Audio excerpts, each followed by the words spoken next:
The search for truth is a product of prosperity, and not the seed that plants it. Today, it's time to understand the domain trees, and why I believe these trees are essential in understanding the civilizations punished by the gods, and why the secrets they keep aren't the most benevolent. Credits to Witch Candy of the People in suggesting this topic to me. On a side note, please be warned that most of the information will be speculative and are not indicative of any final product.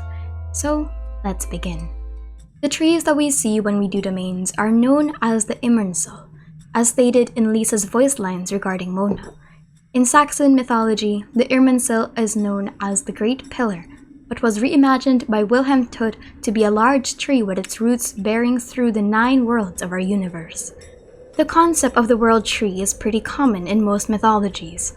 In the Bible, it is the tree of knowledge of good and evil, and in Norse mythology, it is the Yggdrasil. In Genshin, the Irminsul are large silver trees that had branches which reached into the depths of the earth, grasping into the abyss and the ley line.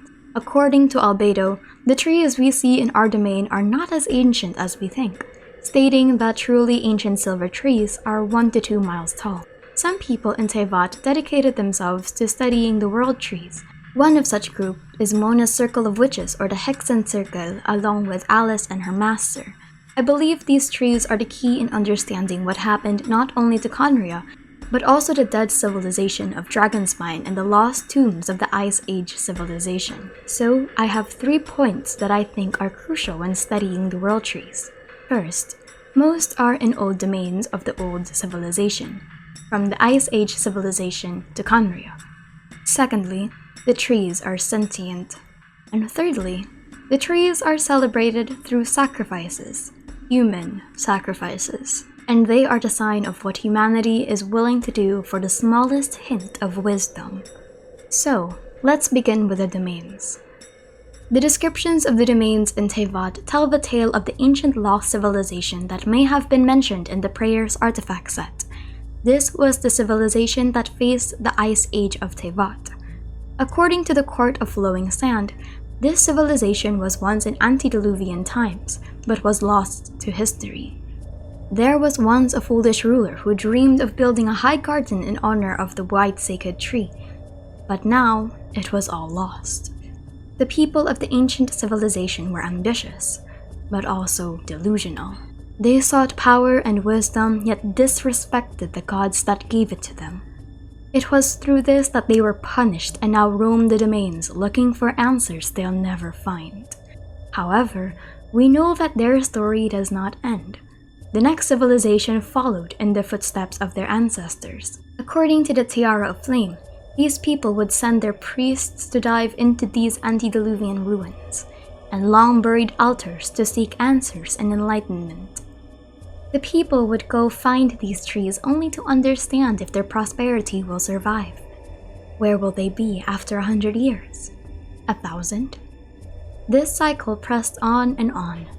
Whatever these trees are, they were seen as objects of reverence and great knowledge, and that several civilizations would try and understand the knowledge of the world around them. It's also possible that the art of chemia, which produces life through the inorganic, was birthed from the knowledge from the Irminsuls. However, it is impossible to say at the moment. The trees being sources of ancient wisdom would make sense when you consider their role in game. The artifacts that we have are gathered through these silver trees, which is quite symbolic of how they contain the past in their roots. Through these artifacts, we see the past of characters we've never seen before or even talked to. The trees serve as an omniscient lens into the past in-game characters don't have access to. The trees, I believe, would be the connection the traveler needs to understand if they want to know about the truth their sibling found.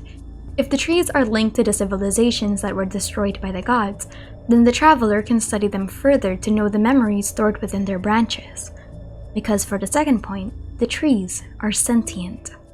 The frost-bearing tree was once known as the undying silver-white tree whose roots pierced the earth.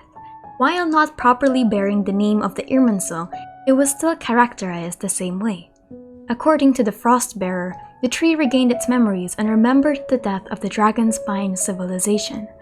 The writing then shifts to the first-person perspective, and the tree recalls its past before bearing the Frostbearer for those that wish to enact justice upon the world. That means that it is possible to converse with an active silver tree.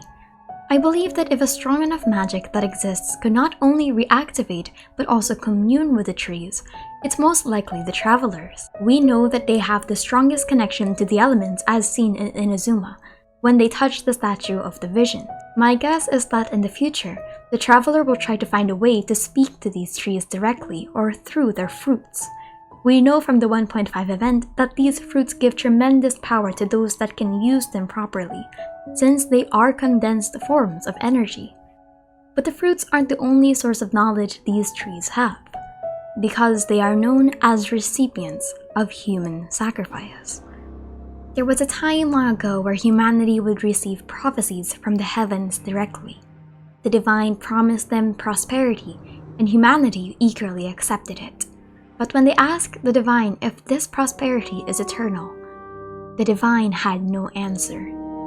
So humanity grew impatient. The old civilizations created altars and places of worship beneath the lone silver tree in the ancient capital. According to the prayers artifact, priests were annually sacrificed as a form of pilgrimage to seek the truth about the world. These priests would wear the white branched crown to appease the divine. These priests would eulogize the trees, but also are sent by their people to find their fates. They were sent to the tree to understand if humanity will prosper or be fated to damnation afterwards. What would happen to these priests? We are unsure ourselves. All we know is that they never returned. But the crowns they adorned suffered through the calls of thunder, the dancing sacrificial flames, the heavy torrents, and the frostbites. The line of chief priests have always seen the same sight as their days draw to an end. A mountain of crowns in a secret place, beneath a withered tree, each one hiding a lifetime of secrets kept. Each retiring chief priest offers up their crown of flawless white branches to this world. Each mighty and ancient city and every austere place of sacrifice must one day return to the profundity in the earth. All prosperity must someday end, but this does not mean that nothing is eternal. At the end of a cycle, the earth shall be renewed. Thus eternity is cyclical. The traveler will soon understand that. They must.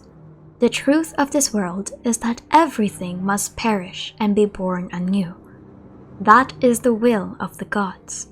Like Conria, like Vagnigdir, like the Ice Age civilization. Perhaps the Abyss sibling is correct. Maybe by being connected to the depths of the earth, the Abyss sibling finally found the ancient tree, and then learned about what will truly happen to Devat if they grow too ambitious. Therefore, if they did come from a world that was destroyed by destiny, then it would make sense why they would defy the gods. After all, they wouldn't want Devat to follow the same fate.